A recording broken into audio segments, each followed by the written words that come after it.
চাঁপাইনবাবগঞ্জ বাঙ্গাবাড়ির সীমান্তে আছেন সহকর্মী জাহাঙ্গীর আলম। সরাসরি যাচ্ছি তার কাছে। জাহাঙ্গীর,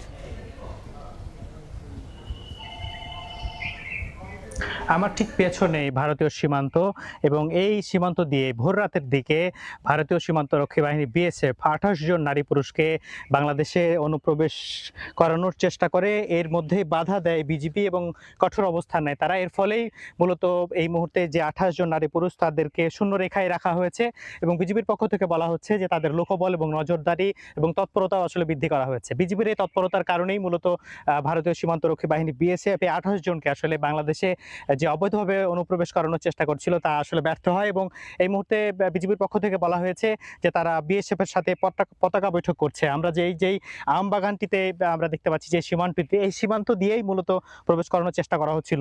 এখানকার স্থানীয়রাও বলছেন যে আসলে তারাও এ বিষয়ে সচেতন রয়েছে এবং বিজিবিকে বিষয়টি অবহিত করার ফলেই মূলত বিজিবিরও তৎপরতা আসলে বৃদ্ধি পেয়েছে। আমরা এখানে দেখতে পাচ্ছি যে বিজিবির পক্ষ থেকেও সীমান্ত এলাকায় ব্যাপক তৎপরতা বাড়ানো হয়েছে এবং তারা বলছে যে আসলে কোনোভাবেই অবৈধ যে অনুপ্রবেশ করানোর যে তৎপরতা সেটি আসলে তারা মেনে নেবেন না এবং তা প্রতিরোধ করবে।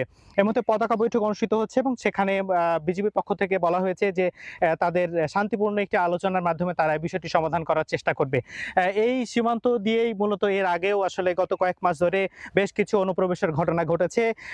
ফলে এই সীমান্ত তৎপরতা বাড়ানো হয়েছে বিজিবির পক্ষ থেকে এবং এই মুহূর্তে আসলে পতাকা বৈঠকের পরে আসলে জানা যাবে যে এই বিষয়ে আসলে কি ধরনের সিদ্ধান্ত আসছে। তো এই ছিল চাঁপাইনবাবগঞ্জের বাঙ্গাবাড়ি সীমান্ত এলাকা থেকে সর্বশেষ।